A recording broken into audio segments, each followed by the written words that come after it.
안녕하세요. 원영섭 변호사입니다. 오늘은 법률 상담을 드리고자 합니다. 아, 우리가 그 아파트 관련해서 뭐 동대표 회의가 있고 또 입주자 대표 회의가 있죠. 그러면 많은 분들을 모시고 그 회의를 하는데 이게 그 여러 사람들끼리 의견의 충돌이 있다 보면 분란이 발생할 수가 있어요. 어떤 분이 이제 그 아파트 홈페이지에 가가지고 어떤 글을 올렸다가 이게 약간의 허위 사실이 있어가지고 좀 어떤 민형사의 죄가 되지 않을까 하는 그런 상담이 오셨었습니다.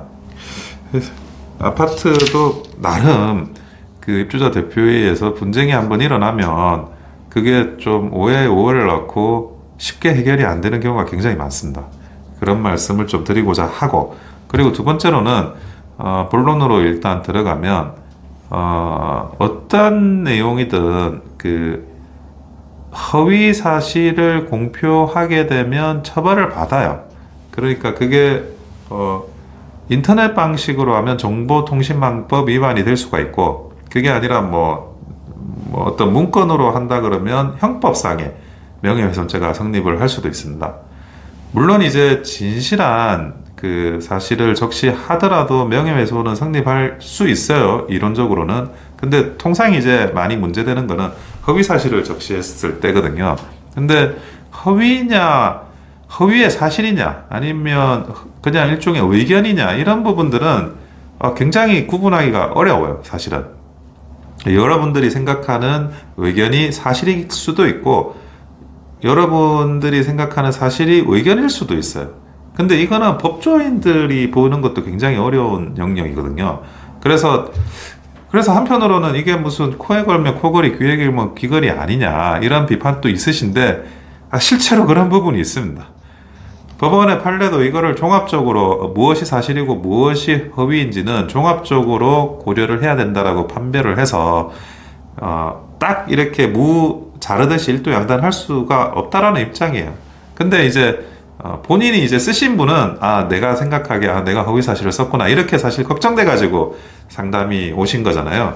그 정도 되면 일단은 제일 먼저 해야 되는 게 허위 사실을 뒤늦게 인지를 했으면 그것을 인정하고 사과글을 일단 올리는 겁니다. 사과글을 올리는 거는 내가 명예훼손이나 허위 사실을 게재하려는 의도가 아니었다를 일단은 보여주는 거예요. 그래서 정치인들이 보통 이제 어느 정도 논쟁이 될 수 있는 글과 관련해서는 약간의 허위성이 있더라도 그냥 밀고 나가는데, 그게 아니라 이거는 진짜 딱 떨어지게 허위 사실이다, 그거를 딱 느끼면 바로 사과를 합니다. 사과글을 개진을 해요.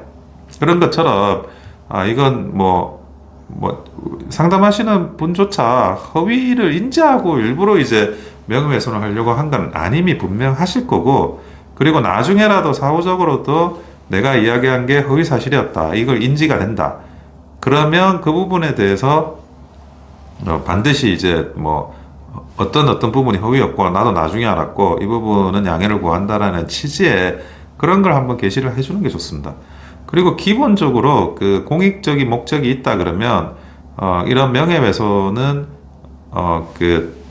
성립이 되지 않아요. 그러니까 내가 잘못 알고 있었지만 그게 의도적으로 잘못 알고 있었던 건 아니고, 결과적으로 나도 이제 조사를 하는 과정에서 조사를 할 만큼 했는데 그렇게 그것이 진실이라고 믿을 만한 상당한 이유가 또 있었고, 이걸 또 공익적으로 이야기를 한다는 생각이 있었다 그러면 그 부분에 대해서는 또 처벌하지 않습니다. 그리고 판례는 어느 정도 과장이 있는 수준까지는 또 처벌하지 않아요.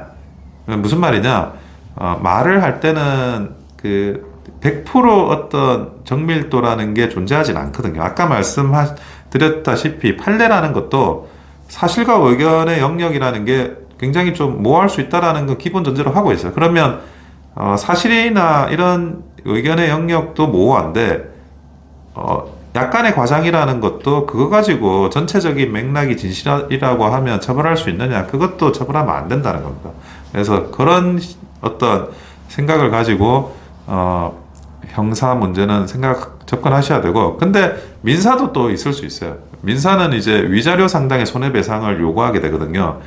허위 사실에 따라서 피해를 봤다라고 하는 명예훼손의 피해를 봤다라고 하는 사람이 위자료를 청구를 할 수 있는데 기본적으로 뭐 이게 좀 저는 개인적으로 문제라고 생각을 해요. 그 민법의 위자료 체계가 굉장히 그 기준이 낮습니다. 그래서 외국에 비하면 아주 박하게 위자료가 인정이 되거든요.